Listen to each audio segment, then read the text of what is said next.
Welcome back. This is Business Operations Module 1 on Foundations. My name is Kumar Rajaram. I'm a professor of management at UCLA Anderson School of Management. So we are going to talk about the third segment in this module. And here I'm going to illustrate for you some basic definitions in process analysis by taking a very simple example which all of us could relate to, and we call this example the biscuit production, right? And in the US we call biscuit cookies, but in most of the world we also call it biscuits. So I would use the term biscuit and cookies interchangeably. So whenever we do process analysis, we start by constructing a process flow diagram which tells you the set of tasks which need to be done and the sequence of tasks which need to be done, and it tells you the time for these tasks and shows how the inputs and outputs go through the process. So the first step in biscuit production is actually to wash the bowl you're making it in and mix the batter. Now that typically, for this example, let's say it takes 6 minutes, and it's independent of the number of biscuit batches you make. So for simplicity, let's work in batches of 1 dozen. And let's say it's still going to take 6 minutes for 1 dozen, 2 dozen, or 3 dozen batches. Now once you mix the batter, you need to spoon it onto a tray. And let's say for this example, that takes 2 minutes per dozen. So washing, mixing, and spooning for this example would take 8 minutes per dozen. Now once we do that, we need to bake these biscuits or cookies, and you typically bake them in an oven. So the first thing we would obviously need to do is to set up the oven, make sure we are at the right temperature, and once we set up the oven, we need to let it bake, and we let it bake for about 9 minutes. And this together takes 10 minutes per dozen. Once it's baked, we remove it from the oven and we cool it. Now cooling takes about 5 minutes, and it's irrespective of the number of dozens. In this example, I'm considering 1 dozen batches because I'm assuming the oven can just hold 1 tray. We can of course relax that in other situations. And then after cooling, you pack. That takes 2 minutes per dozen. And finally, the most happy step in your process is when you accept the payment, and let's say that takes 1 minute per dozen. Now for example, let's assume all the tasks in this process are conducted by you and your roommate. So both of you have a partnership in the small company you're running in the evening every day to make some extra money. So this is the process flow diagram for 1 dozen biscuits. Now the next thing we are going to use this diagram for is to illustrate the key definitions in process analysis. So to structure your thinking, I've broken this up into 3 parts. The first part is what we call process-oriented definitions. The second part relates to the labor, so we call it labor-oriented definitions. And the third part relates to the product, and we call it product-oriented definitions. So I'm going to start with the process-oriented definitions, and the most important and sometimes the most confused process-oriented definition is what we call the cycle time of a process. So cycle time is really the time between completion of successive units, the time between completion of successive products. So to calculate the cycle time in a process, I'm going to use a tool or a construct called a Gantt chart, which tells you how products evolve over time in the process. So let's look at the Gantt chart here. Let's consider 3 dozens. The first dozen is indicated by a blue, the second by a green, and third by yellow.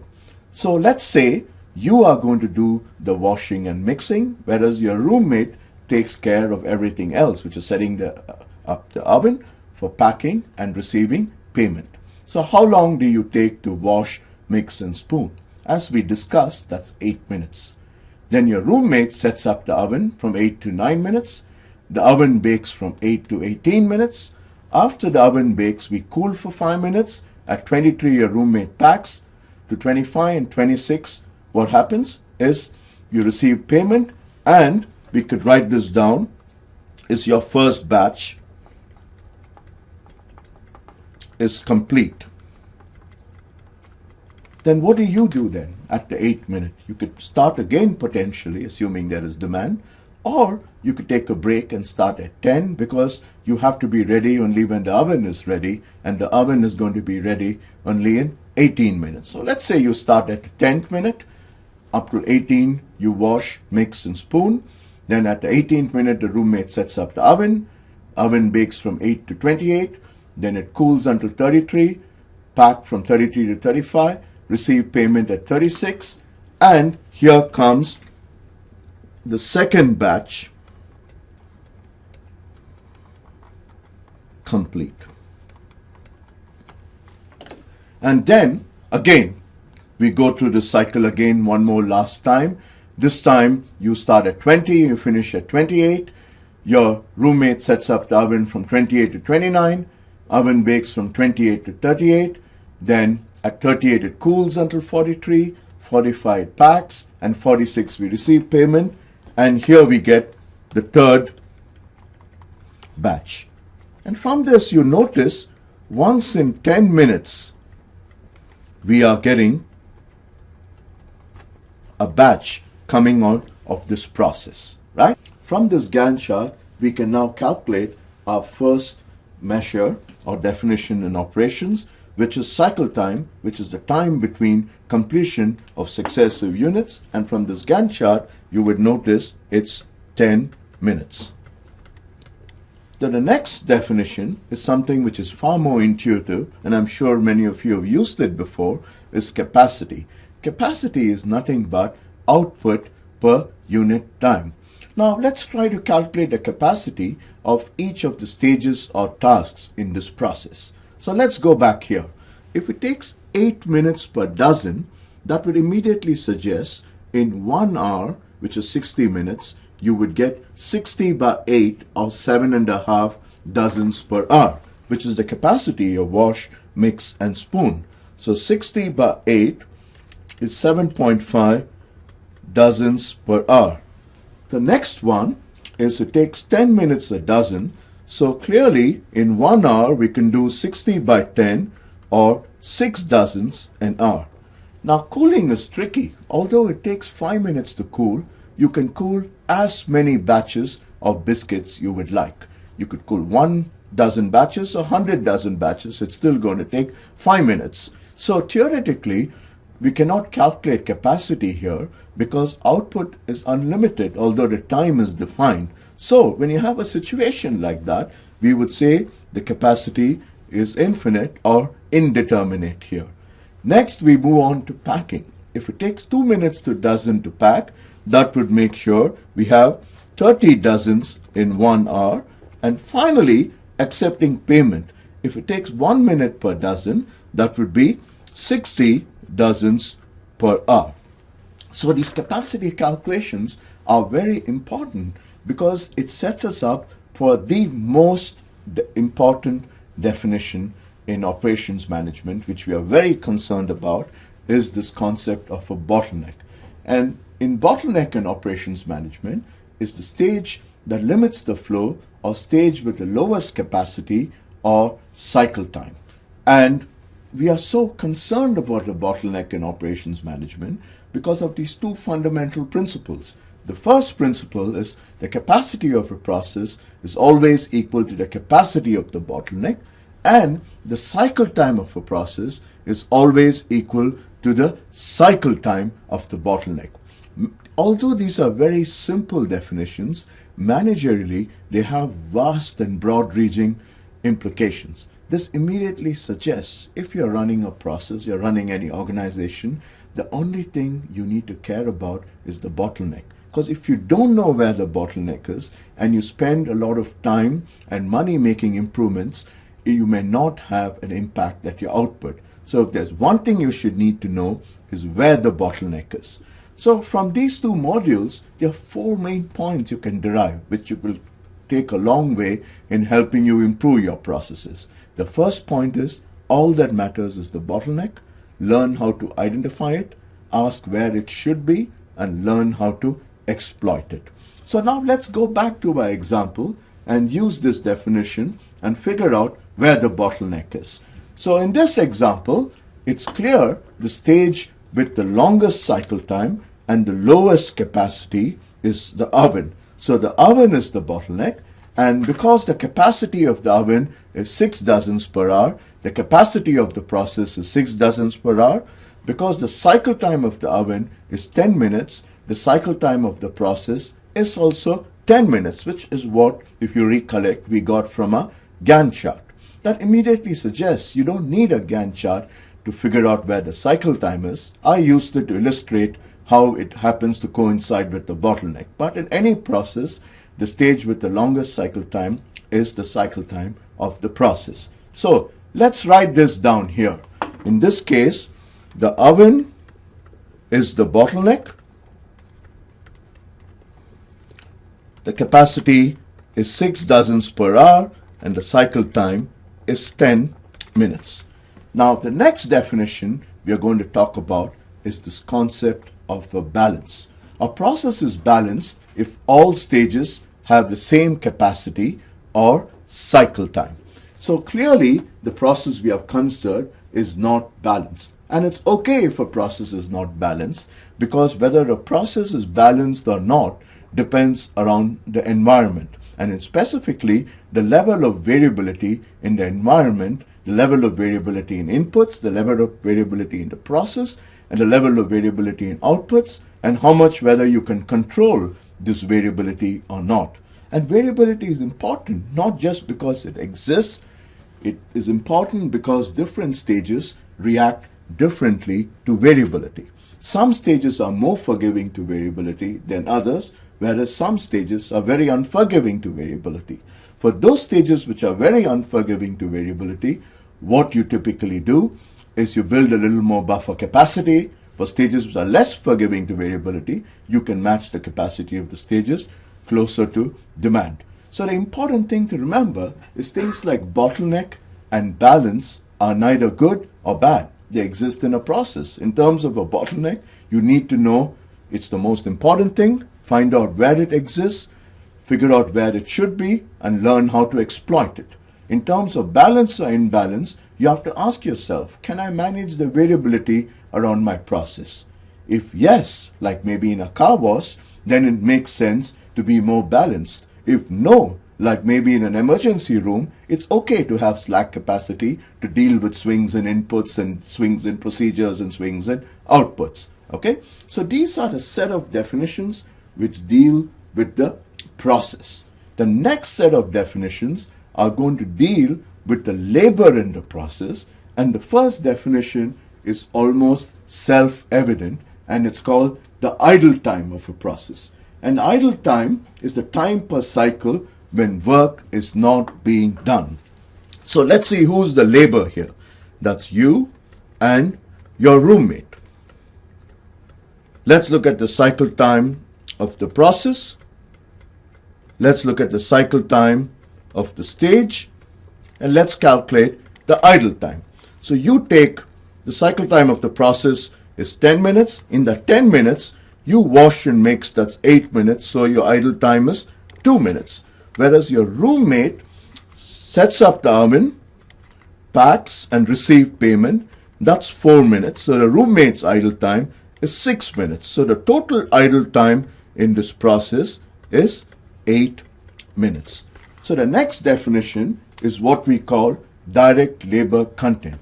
And direct labor content is the total operator time spent per unit of product, or the value added part of the product as it may seem from a labor perspective, and that is going to be 12 minutes, 8 plus 4, which is 12 minutes.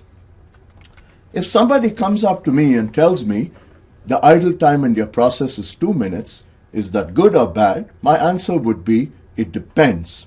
If it's 2 minutes on a direct labor content of 1000 minutes, you're doing a pretty good job. But if it's 2 minutes on a direct labor content of 3 minutes, maybe you're not doing such a good job. So the idle time is really not very meaningful unless I could relate it to the direct labor content. And the definition which does that for you is what we call direct labor utilization. And direct labor utilization is the percentage of operator time spent doing useful work. In short form, DLU. which is equal to the direct labor content by direct labor content plus idle time. So in this example, the direct labor content was 12 minutes and the idle time was 8 minutes. So that makes it 60%. Now, if you look at the denominator, calculating the idle time for each operator or worker could be challenging, because in practice you will not just have two, you may have several hundreds of operators, right? So in a better way to calculate the denominator is to define this in total to be the total labor content. And we will call this TLC. And to calculate this, let's ask this question. In a given cycle, how many workers are there dedicated to that product? So for example, in our example, we have a cycle time of 10 minutes. And in the 10 minutes, we have 2 workers dedicated to that product. So we have a total labor content available in theory of 20 minutes. So a way to calculate the total labor content is nothing but cycle time into number of operators. In this example, cycle time is 10, number of operators is 2, so we can just replace this as 20 and you'll still get the same answer. Now I prefer the second method of total labor content because it precludes the need to go to every operator and calculate the idle time. May not be practically possible or may not even be good for morale. So it's much better to calculate total labor content as cycle time into number of operators, because you already know the cycle time and you also know how many people work for you. So we have talked about process-oriented definitions. We have talked about labor-oriented definitions. Still, a huge part remains, which is the product-oriented definitions. And in the product-oriented definitions category, the first definition is what we call throughput time or lead time, or it's also called customer service time. And this is a very, very important definition, not just in service, but also in manufacturing. So to motivate this, let us say you go to your doctor's clinic at 10 in the morning and you come back out of the clinic at 12 in the afternoon. So clearly your lead time is 2 hours.